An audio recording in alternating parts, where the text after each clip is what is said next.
मंगलम पुंडरीकाक्ष मंगलायतनो हरिः त्रिराचम्य। ओम केशवाय नमः। ओम नारायणाय नमः। ओम माधवाय नमः। हस्तो वृक्षालनम ऋषिकेशाय गोविंदाय नमो नमः। पवित्रीकरणम ओम अपवित्रः पवित्रो वा सर्वावस्थांगतोऽपि वा यः स्मरेत् पुंडरीकाक्षं सवायाभ्यन्तरः शुचि। ओम पुंडरीकाक्ष पुनातु। ओम पुंडरीकाक्ष पुनातु पुनातु मां पुंडरीकाक्षः। ओम स्वस्ति स्थूया विनाशाख्या पुण्यकल्याण वृद्धिदा विनायक प्रिया नित्यां तां च स्वस्ति ब्रुवन्तु नः। पवित्रे स्थो वैष्णव्यौ सावितुर्वः प्रसवोदपूनाम्यच्छिदरेण पवित्रेण सूर्यस्य रश्मिभिः तस्य ते पवित्रपते पवित्रपूतस्य जतकामः पुनेतक्षकेयं हस्ते गन्धाक्षत पुष्पाणि गृहीत्वा ध्यानं कुर्यात्। भागवत महापुराण का ध्यान कीजिए। हरिः ओम। जन्माद्यस्य यतोऽन्वयादितरतश्चार्थेष्वभिज्ञः स्वराट् तेने ब्रह्महृदाययादिकवये मुह्यन्ति यत्सूरयः तेजो वारिमृदां यथा विनिमयो यत्र त्रिसर्गो मृषा धाम्ना स्वेन सदा निरस्तकुहकं सत्यं परं धीमहि सच्चिदानन्दरूपाय विश्वोत्पत्त्यादिहेतवे तापत्रय विनाशाय श्रीकृष्णाय वयं नुमः। श्रीमद्भागवत पुराण पुरुषोत्तमाय नमो नमः। सर्वोपचारार्थे ध्यानं ध्यानार्थे गन्धाक्षत पुष्पाणि समर्पयामि नमस्करोमि समर्चनम्। ओम मा देवस्य त्वा सवितुः प्रसवेष्विनोर्बाहुभ्यां पूष्णो हस्ताभ्यां पाद्यो पाद्यं समर्पयामि। अस्योरर्घ्यं जलं समर्पयामि। मुखे आचमनीयं जलं समर्पयामि। सर्वाङ्गे सुस्नानीयं जलं समर्पयामि। ओम मा सुजातो ज्योतिगा सहधर्मवरूथमा सदस्वः वासो अग्ने विश्वरूपगुं सांव्ययस्वाभिभावसो वस्त्रं समर्पयामि। वस्त्रान्ते आचमनीयं जलं समर्पयामि। ओम त्वांगंधर्वा अखनौ स्वामिन्दस्वां बृहस्पतिः त्वामोखधे सोमो राजा विद्वान् क्षमादमुच्यत अक्षन्न मे मदन्त इव प्रिया अधूखतस्तोखत स्वभानवो विप्राणविष्ठयामति जोजान्विन्द्रते हरि। माल्यादेन सुगन्धेन मालत्यादेन वै प्रभु मया हृतानि पुष्पाणि पूजार्थं प्रतिगृह्यताम्। पुष्पं पुष्पमालां च समर्पयामि। अबीलगुलालहरिद्राचूडामित्रादिकं च समर्पयामि। धूपं च दीपम्। ओम मा वनस्पतिरसद्भूतो गन्धादो गन्धोत्तमा। भागवत भगवान की है आरती पापियों को पाप से है तारते। ये अमर ग्रंथ ये मुक्ति पंथ ये पंचम वेद निराला नवजोत जगाने वाला। ये अमर ग्रंथ ये मुक्ति पंथ ये पंचम वेद निराला नवजोत जगाने वाला। हरि नाम यही हरि ध्यान यही हरि नाम यही हरि ध्यान यही यही जग मंगल की आरती पापियों को पाप से है तारती। श्री भागवत भगवान की है आरती पापियों को पाप से है तारते।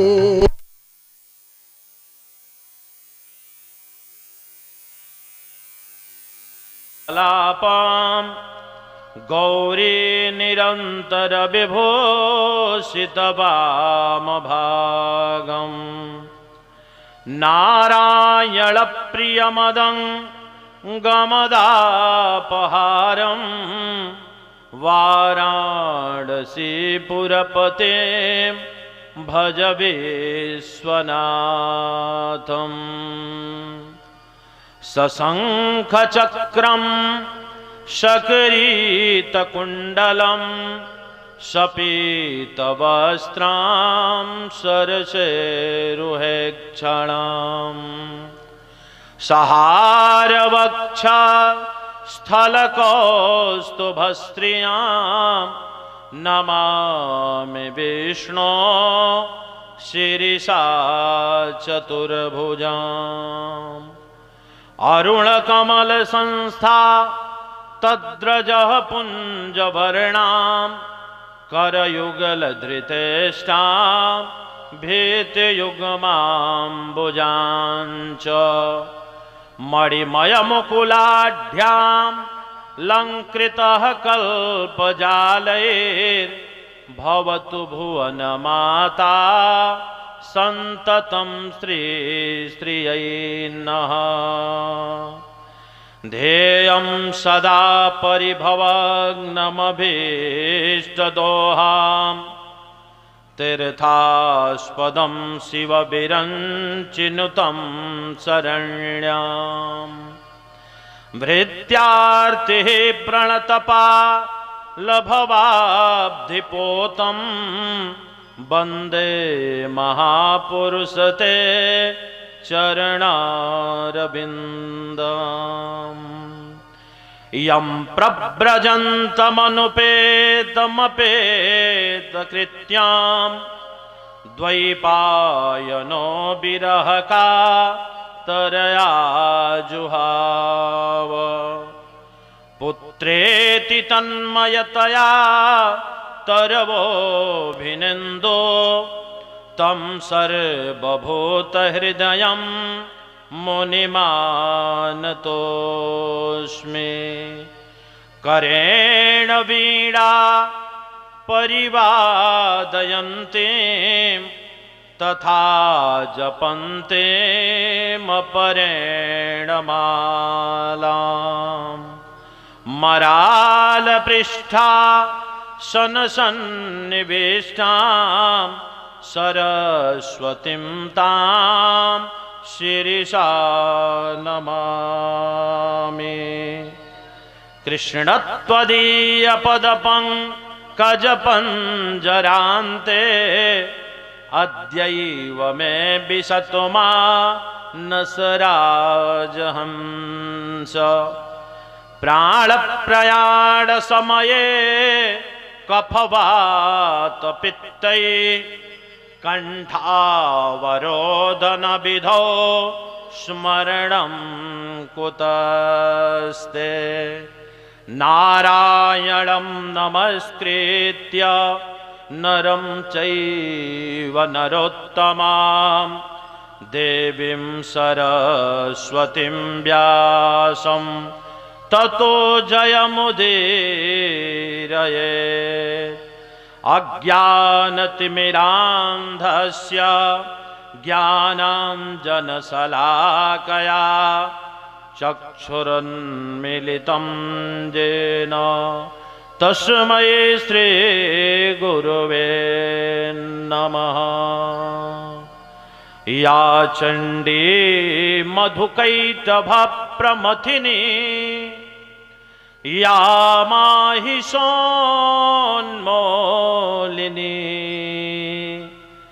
या धूम्रेक्षणचण्डमुण्डमथिनी या रक्तबीजासिनी शक्ति शुम्भनिशुम्भदैत्यदलिनी या सिद्धिलक्ष्मी परा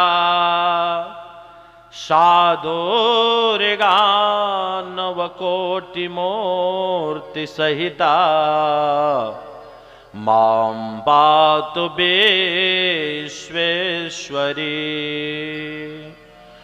सर्वरूपमयी देवी सर्वं देवीमयं जगत् अतोऽहं विश्वरूपां तां नमामि परमेश्वरी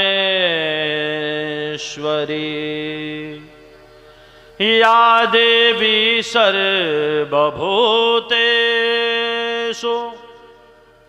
या देवी सर्वभूतेषु मातृरूपेण संस्थिता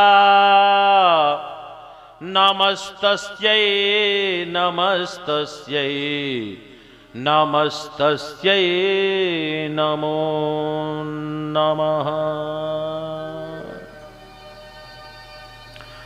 सर्वप्रथम काशी विश्वनाथ जहां मां जगतजननी गंगा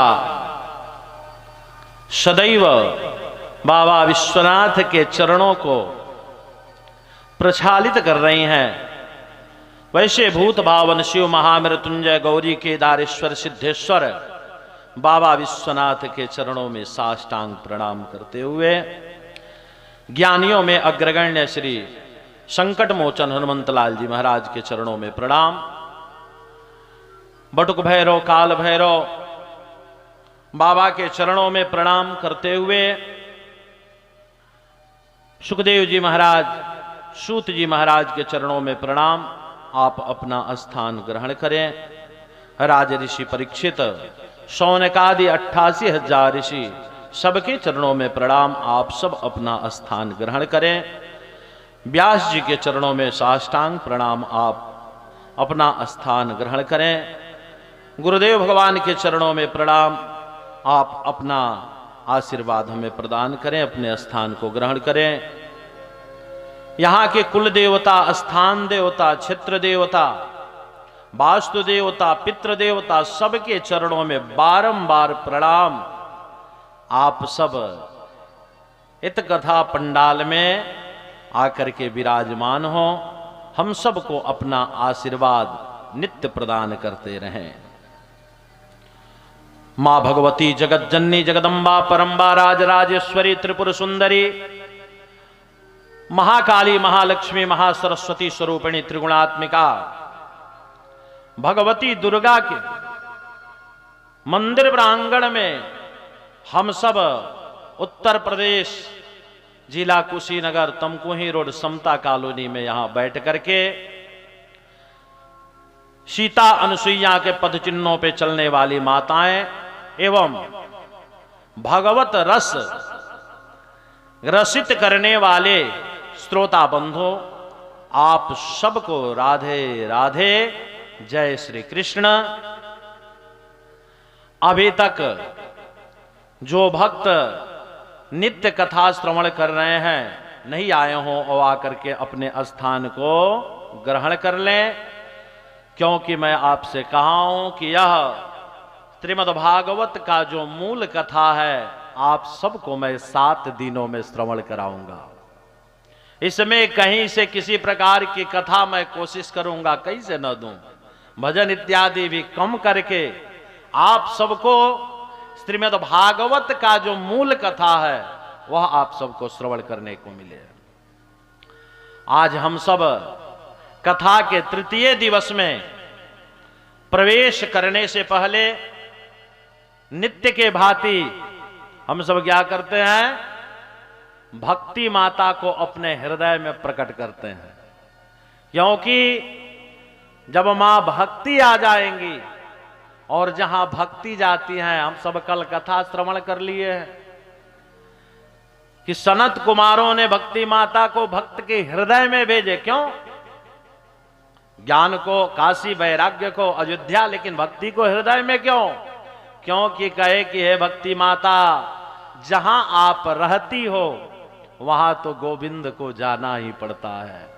इसलिए हम सब भक्त 2 बार भगवान नाम संकीर्तन करें, तत्पश्चात हम सब श्रीमद् भागवत का कथा का रसास्वादन करेंगे।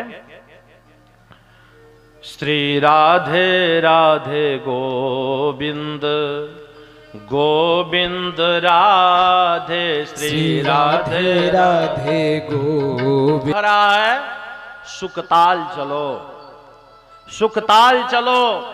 कहां? जहां राज ऋषि परीक्षित आपका इंतजार कर रहे हैं।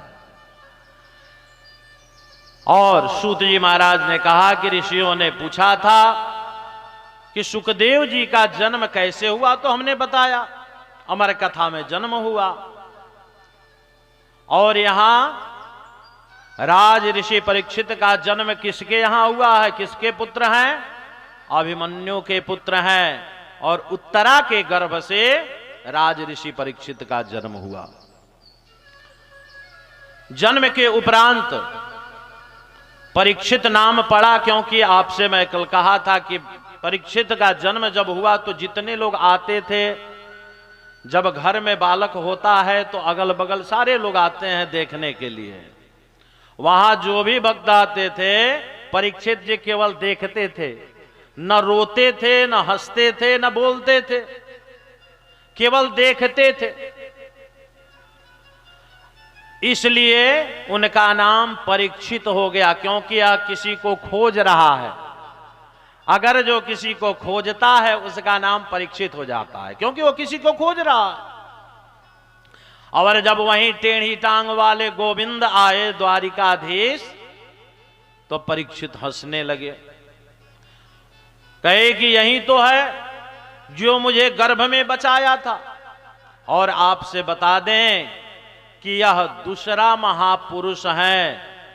हम सब तपस्या करने के बाद, पूजन अर्चन करने के बाद भगवान का कहीं झलक पाते हैं, लेकिन परीक्षित ने गर्भ में ही भगवान का दर्शन कर लिया था। परीक्षित जी को गर्भ में ही भगवान का दर्शन हो गया था, मां के गर्भ में जन्म के। अब जिस बालक को भगवान का दर्शन हो जाए, कहना क्या है, उसे तो उसी समय व्रत जप नियम तपः स्वाध्याय क्रतु शम दम दया दान, यह सारी विद्याएं जो है अर्जित हो गया।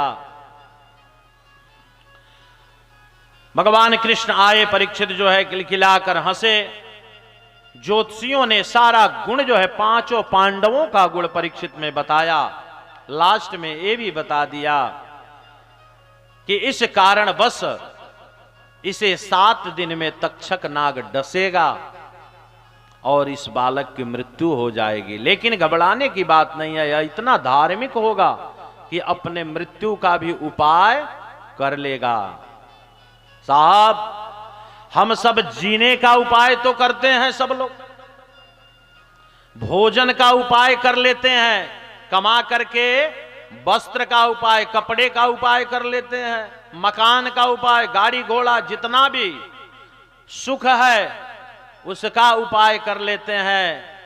जीवन जीने के लिए जितना गृहस्थ आश्रम में सामग्री चाहिए वह सारी उपाय हम लोग कर लेते हैं। सुख के साथ साथ दुख का भी उपाय हम सब कर लेते हैं, लेकिन कोई अपने मरने का उपाय करता है क्या? कभी हम सब अपने मरने का उपाय करते हैं क्या, कि मरेंगे तो क्या होगा? आपसे मैं बता चुका हूं कि यह भागवत कथा मरने की शैली सिखाती है। जीवन जीने की कला तो रामचरितमानस को सुनो, भगवान राम मर्यादित है, लेकिन यह भागवत मरने से निडर कर देती है और यह मरने की कला सिखाती है।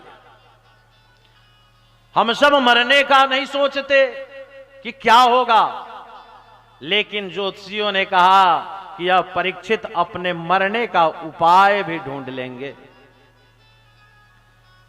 भगवान कृष्ण आशीर्वाद देने के बाद जाने लगे। अर्जुन से कहे, आप चलोगे द्वारिका? अर्जुन तो भगवान कृष्ण के भक्त हैं और मित्र भी हैं और गीता का उपदेश लिए इसलिए शिष्य भी हैं। अर्जुन ने कहा कि हाँ प्रभु, आपका शरणागत तो मुझे बहुत अच्छा लगता है, मैं चलूंगा। और द्वारिका गए और द्वारिका में वहीं जाने के बाद भगवान गोविंद के बहन सुभद्रा से अर्जुन का विवाह हुआ। और विवाह के उपरांत अर्जुन पुनः हस्तिनापुर आ गए।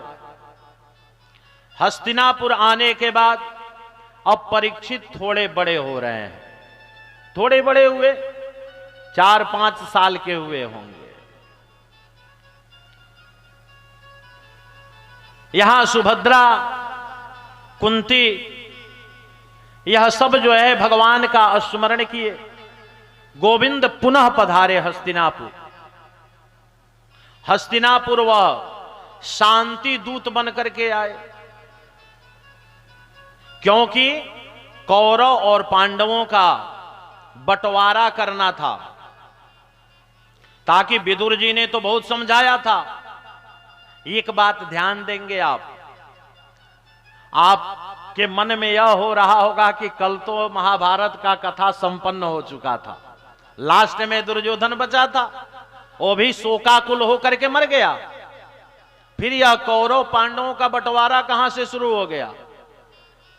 यह जो श्रीमद् भागवत महापुराण है ना, यह व्यास जी का समाधि भाषा है।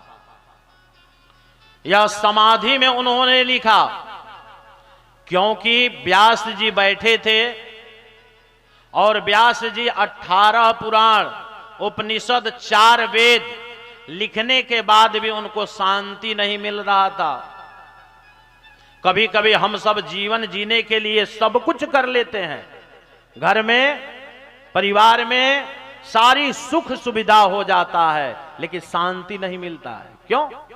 हम लोग कभी खोजते ही नहीं है कि शांति है कहां। क्योंकि हम सब दुख को ही सुख मान कर बैठे हैं ना। ये सब जीवन का जितने वस्तु हैं, यह सब दुख का निवारक है। मैं बता चुका हूं कि मकान की जरूरत है, क्योंकि बरसात से बचे, धूप से बचे, तो मकान हो गया तो यह सुख है क्या? आपको जरूरत था, मकान हो गया। हमारे पास वस्त्र नहीं था, भगवान ने सुंदर वस्त्र दे दिया, तो क्या हमें सुख प्राप्त हो गया वस्त्र से? नहीं, या तो हमें आवश्यकता था वस्त्र का ना, तो वह तो आवश्यकता पूरा हुआ। हमें खाने के लिए, भोजन के लिए सामग्री नहीं था, हम कमाए, अर्जित किए, भोजन का सामग्री हो गया। यह तो आपको आवश्यकता था भोजन का, वह प्राप्त हो गया। यह सुख नहीं है। हम लोग दुख को ही सुख मान करके बैठे हैं। घर में संतान नहीं है, संतान हो गया, हम सोचते हैं कि हमको तो पुत्र पौत्र सब कुछ भगवान ने दे दिया, अब कोई कमी नहीं है। अरे भाई, आपको तो होना ही चाहिए। आपको जरूरत था, आपके घर में पुत्र पौत्र नहीं था, भगवान ने दे दिया, तो ये सुख है क्या? यह सुख नहीं, यह तो आपका जरूरत पूरा हुआ है। मूल सुख के हम लोग जो है खोज नहीं करते, कभी जानते भी नहीं कि सुख है क्या। चले हम सब नैमिषारण्य क्षेत्र में चले, जहां 88,000 ऋषियों को सूत जी महाराज कथा श्रवण करा रहे हैं। उसी में शौनक जी महाराज खड़े हो गए, क्योंकि उस 88,000 ऋषियों में जो शौनक जी थे वो सबसे श्रेष्ठ थे। और उनके रहते हुए यह सतयुग, त्रेता, द्वापर, कलयुग कम से कम 7 बार आया चला गया, वैसे ही थे। वो कथा श्रवण करते थे केवल। शौनक ऋषि ने प्रश्न किया, महाराज आप कहते हैं कि परीक्षित को 7 दिन में मरने का श्राप किसने दिया, क्यों दिया, कहां दिया, किस लिए दिया, यह हम जानना चाहते हैं, आप कृपा करके यह बताएं। सूत जी महाराज ने कहा कि बहुत अच्छा प्रश्न आपने पूछा कि परीक्षित को किसने श्राप दिया, क्यों दिया। यहां भगवान कृष्ण का आवाहन हुआ, शांति दूत बन करके आए, जो कि यहां विदुर मंत्री थे। विदुर ने बहुत समझाया, गंधार इत्यादि को बेटा समझ जा, दुर्योधन को कि युद्ध से कोई कुछ भिक्षा कुछ मिलने वाला नहीं है, अरे शांति से बांट लो। और गंधार नरेश को भी समझाया। विदुर ने कहा कि अगर एक पुत्र के कारण इतने जो है कि राज्य अगर नष्ट हो जाएगा, इतना बड़ा युद्ध हो जाएगा, तो उस पुत्र को छोड़ देना चाहिए। उस पुत्र को छोड़ देना चाहिए जिस पुत्र के वजह से हमारा परिवार बर्बाद हो जाएगा। ध्यान देंगे, अगर क्यों न मेरा अपना पुत्र हो उसे भी त्याग दो, हम अपने परिवार को एक साथ ले करके चले, क्योंकि कलयुग में कहा है कि संघे शक्ति कलियुगे, हम एक रहेंगे तो ही यह शक्ति बनी रहेगी। अपने परिवार के लिए पुत्र को त्याग दो और सम्मान के लिए अपने आप को त्याग दो, यह शास्त्र कहता है।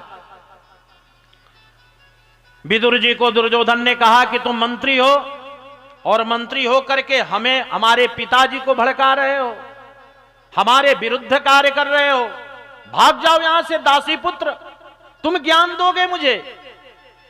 विदुर जी ने कहा, बेटा मैं तो ऐसे ही चला जाऊंगा, तू मुझे क्यों भगाएगा, मैं यहां तुम्हारे यहां रहने वाला नहीं हूं।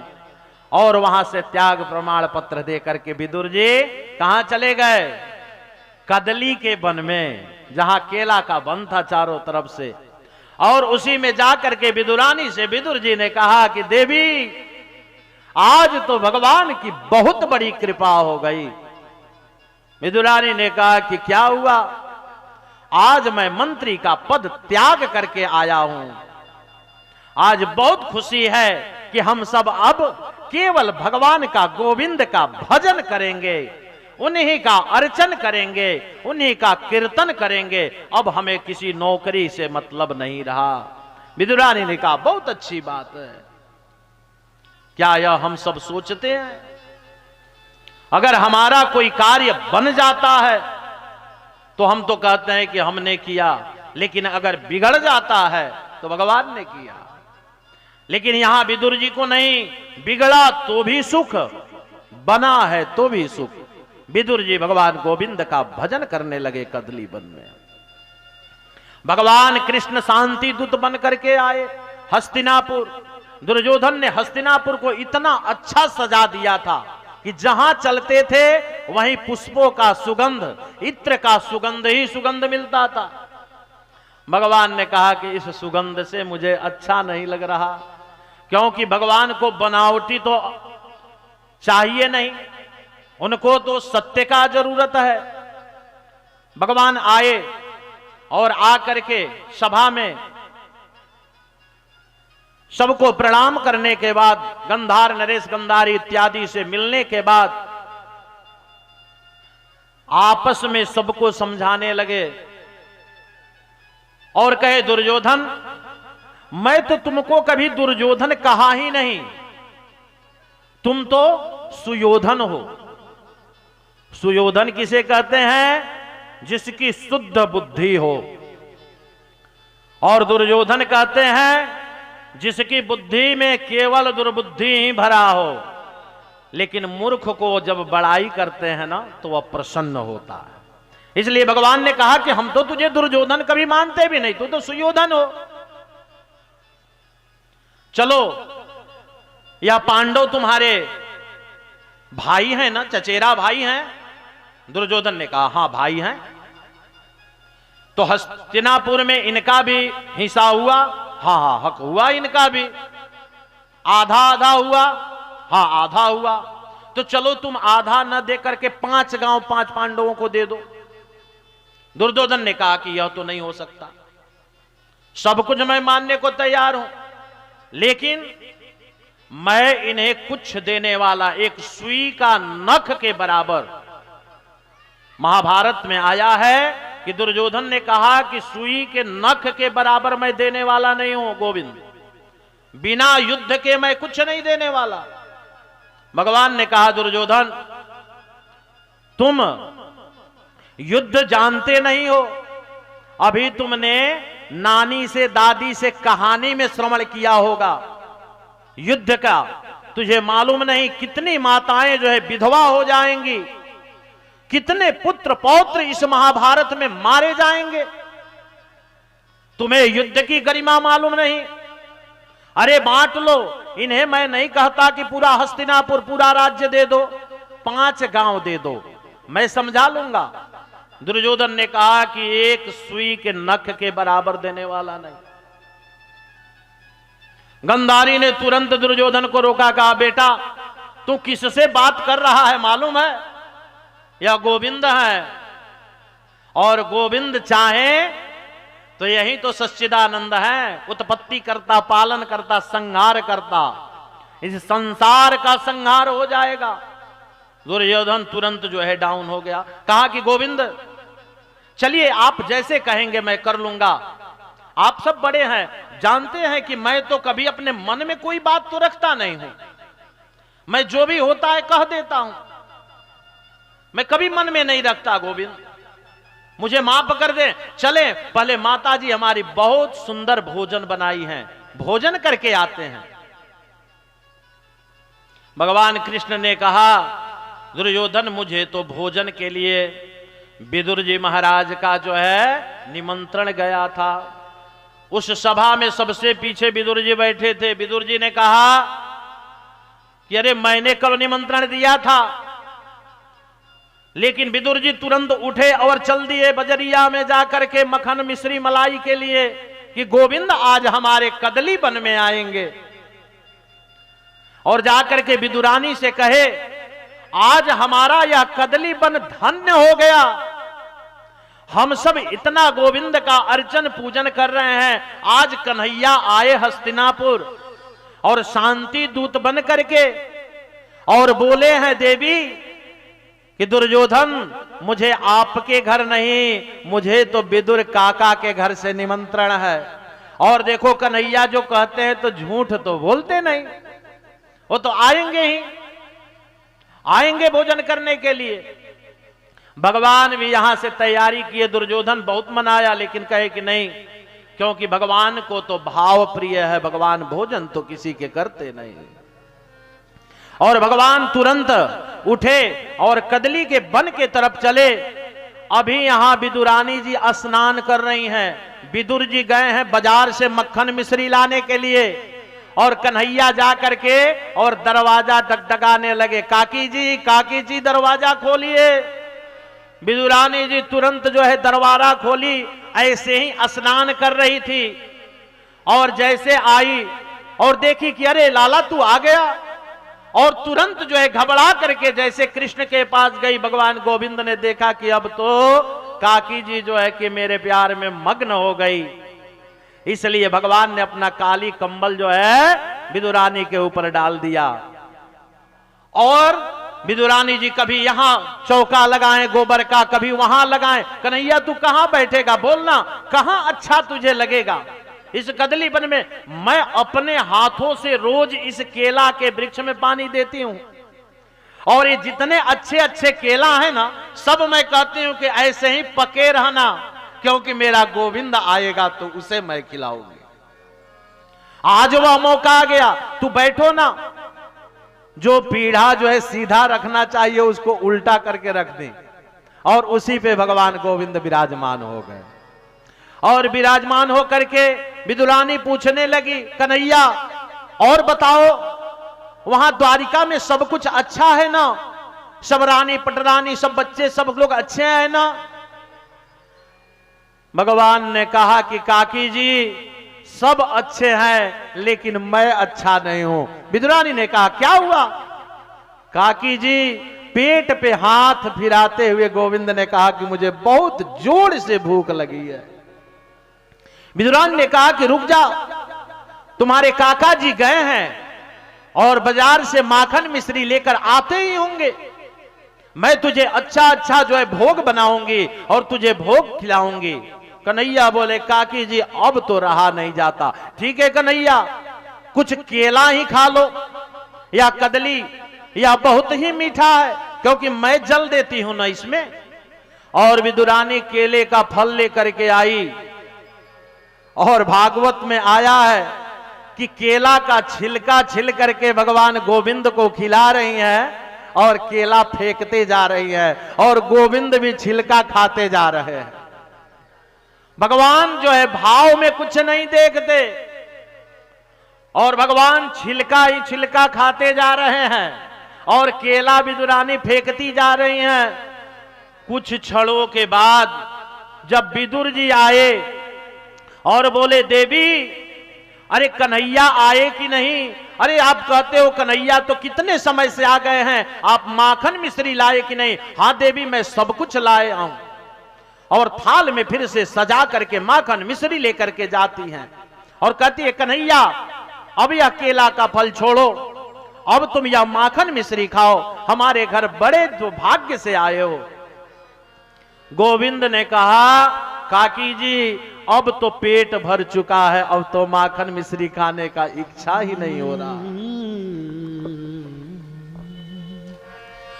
दुर्योधन के मेवा त्यागे साग विदुर